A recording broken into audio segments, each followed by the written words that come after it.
பாத்தீங்க அப்படின்னா grammar series ஒரு பக்கம் போயிட்டு இருக்கு. இன்னைக்கு vocabulary பார்க்கலாம்னு சொல்லியிருந்தேன். பட் என்ன அப்படின்னா பாக்குறதுக்கு முன்னாடி vocabulary எப்படி படிக்கிறது, ஒரு பிகினரா இருக்கும் அப்படின்னா vocabulary வந்து அந்த vocabulary செஷன்ல வந்து ஹலோ கைஸ் இன்னைக்கான வீடியோல பாத்தீங்க அப்படின்னா நான் பிகினரா இருக்கேன்.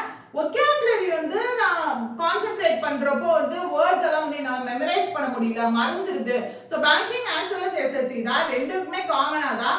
ஏன்னா எந்த எக்ஸாம் ப்ரிப்பேர் பண்ணாலும் இந்த ஒரு விஷயம் இருக்கு, மறந்து போயிடுது vocabulary. இன்னைக்கு ஒன்று வேர்ட் படிச்சேன் அப்படின்னா அந்த வேர்டுக்கான மீனிங் ஒரு 2 to 3 days கழிச்சு பாக்குறப்போ வந்து ஐ குடன்ட் கெட் இட் அப்படின்ற மாதிரி வந்து நிறைய பேர் சொல்றாங்க. என்ன அப்படின்னா இன்னைக்கு நம்ம நேத்தே சொல்லியிருந்தோம் கிராமர் சீரிஸ் போயிட்டு இருக்கு, இன்னைக்கு vocabulary பார்க்கலான்னு. பட் அது நேற்று ஒரு ஸ்டூடெண்ட் சஜஸ்ட் பண்ணியிருந்தாங்க, நம்ம vocabulary டைரக்டா உள்ள போறதுக்குள்ள முன்னாடி நீங்க தெளிவா ஒரு பிளான் மட்டும் கொடுத்தீங்க, vocabulary எப்படி நான் கொண்டு போறது, ஒரு பிகினரா இருக்கும் இல்ல நான் படிச்சுட்டு இருக்கேன் அப்படின்ற பட்சத்துல vocabulary எப்படி கொண்டு போறதுன்னு ஒரு ரஃப் பிளான் மாதிரி கொடுத்தீங்க அப்படின்னா ஃபாலோ பண்ணிக்கிறதுக்கு கரெக்டா இருக்கும். தென் சீரிஸ் மாதிரி கொண்டு போங்கன்னு சொன்னாங்க.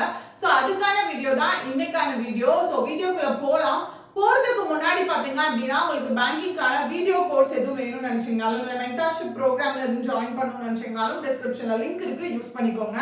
So let's get started. So first பாத்தீங்க அப்படின்னா vocabulary நம்ம டார்கெட் பண்றப்போ 3 மெத்தட்ஸ் இருக்கு. லைக் ஸ்டோரி பேஸ்ட் இருக்கு, பிளஸ் வந்து ரூட் வேர்ட் மெத்தட் இருக்கு, நிமோனிக்ஸ். இது எல்லாத்தையும் விட தி பெஸ்ட் வே பாத்தீங்க அப்படின்னா ஃபர்ஸ்ட் ரீடிங். அந்த ரீடிங்லயே ஃபர்ஸ்ட் இனிஷியல் ஸ்டேஜ்ல பாத்தீங்க அப்படின்னா இந்த ரீடிங்லயே இனிஷியலா நான் பண்ண வேண்டியது ஒரு 15 to 30 days.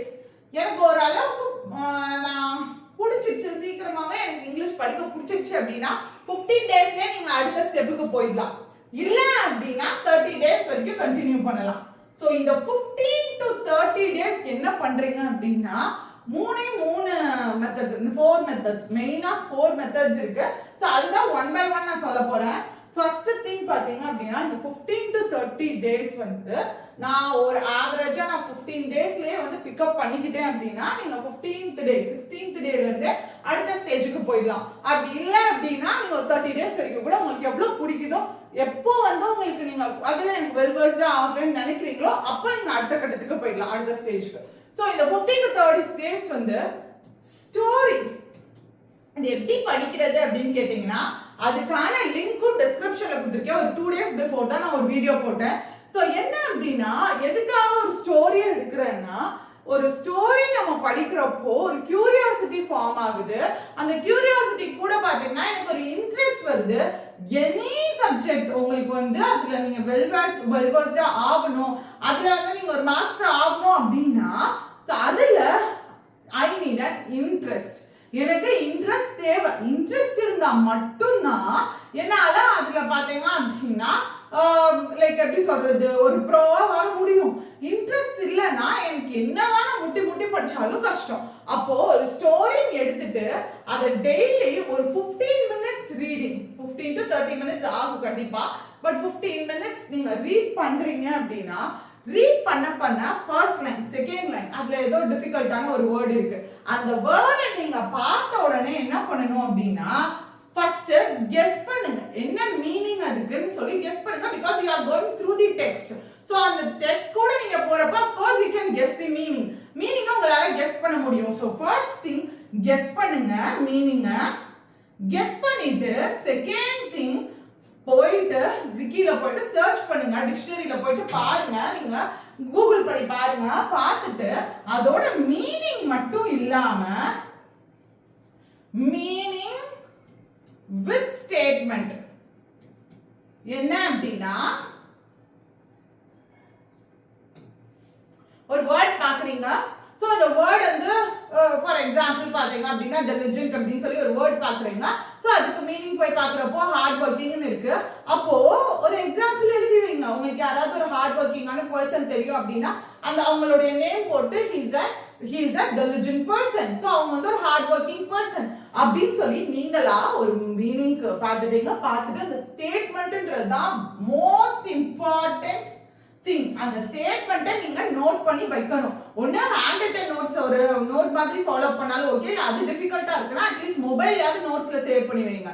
ஸோ இதை மட்டும் ஒரு நாளைக்கு 5 வேர்ட்ஸ் இப்படி பாக்குறீங்க. ஸோ அடுத்தது பாத்தீங்க அப்படின்னா ஒரு நாளைக்கு 5 வேர்ட்ஸ் இருந்த சென்ஸ் 6 days 30 வேர்ட்ஸ் மேக்ஸ்ல இருக்கு. ஸோ 6 daysன்றப்போ 5 வேர்ட்ஸ் 30 வேர்ட்ஸ் வந்துருமா. ஸோ 30 வேர்ட்ஸ்க்கு அப்புறம் என்ன பண்றீங்கன்னா the 7th day revision is the must part. 7th day revisionன்றது ரொம்ப ரொம்ப ரொம்ப முக்கியம்.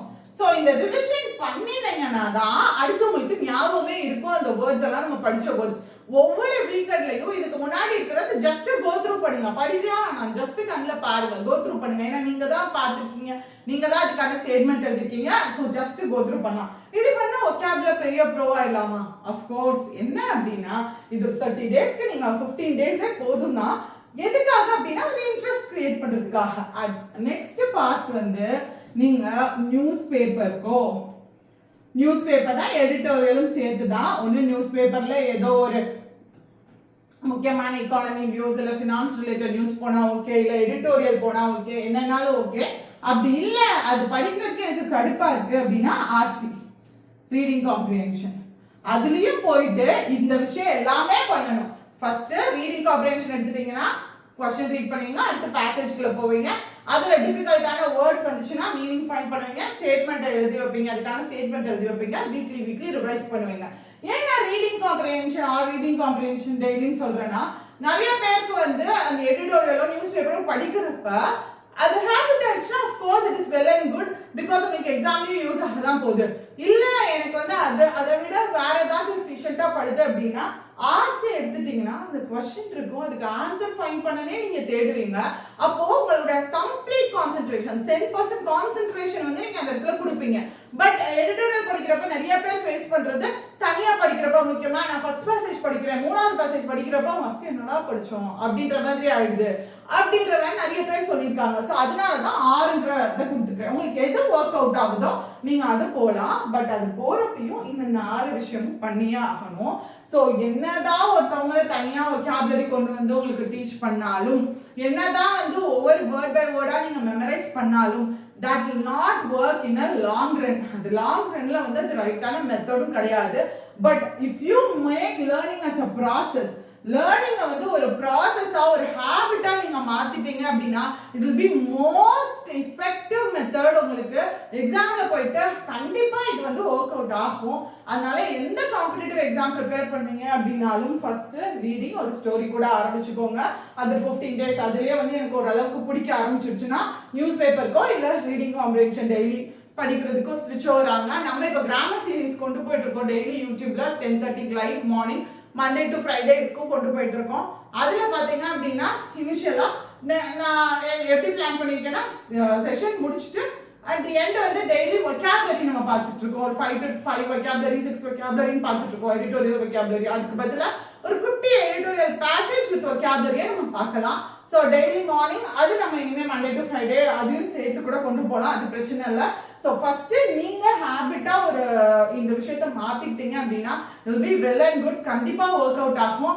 ஸோ இது எப்படி பண்றது? ஸ்டோரி பேஸ்ல போகணும்னா இதுல கிராமரும் நீங்க இதை வச்சு நீங்க கத்துக்கலாம். ஃபார் எக்ஸாம்பிள் ஒரு வேர்ட் நீங்க ஒரு சென்டென்ஸ் படிக்கிறப்ப எது அட்ஜெக்டிவ் எது அட்வர்ப், ஓகே இது ஒரு வேர்பையோ இது ஒரு வேர்பை குவாலிஃபை பண்ணுது இல்ல இது ஒரு அட்ஜெக்டிவா குவாலிஃபை பண்ணுது, அப்ப அது பக்கத்துல இருக்கிறது அஃப்கோர்ஸ் அட்வர்பா இருக்கு. இது எல்லாத்தையுமே நீங்க கிராமருமே ஒரு ஸ்டோரி பேஸ்லயோ இல்ல வந்து நீங்க அந்த ரீடிங் ஹேபிட்டா மாத்திட்டீங்க அப்படின்னா உங்களுக்கு கிராமருமே இன்னும் எஃபிஷியன்ட்டா கொண்டு போறதுக்கு யூஸ்ஃபுல்லா இருக்கும். ஸோ இந்த மெத்தட் கண்டிப்பா ஃபாலோ பண்ணி பாருங்க, ஒர்க் அவுட் ஆகும். மினிமம் வந்து ½ an hour தான், டெய்லி 30 minutes தான் இதுக்கு நீங்க ஸ்பெண்ட் பண்ண வேண்டியதா இருக்கும். பட் இந்த 30 minutes இஸ் வர்த் இட், கண்டிப்பா வர்த்தான விஷயம் தான் இதுக்கு நீங்க ஸ்பெண்ட் பண்ணீங்கன்னா. ஸோ கண்டிப்பா இதை நீங்க ட்ரை பண்ணி பாருங்க, நம்மளோட செஷன்லயும் நம்ம இம்ப்ளிமெண்ட் பண்ணலாம். ஸோ கண்டிப்பா ஒர்க் அவுட் ஆகும் மக்களே. So tata bye see you. And உங்களுக்கு daily vocabulary and grammar videos வேணும்னு நினைச்சீங்கன்னா அதுக்கான லிங்க்கும் டிஸ்கிரிப்ஷன்ல கொடுத்துருக்கேன். ரீனா இங்கிலீஷ் சேனல் சப்ஸ்கிரைப் பண்ணிக்கோங்க. So tata bye see you guys.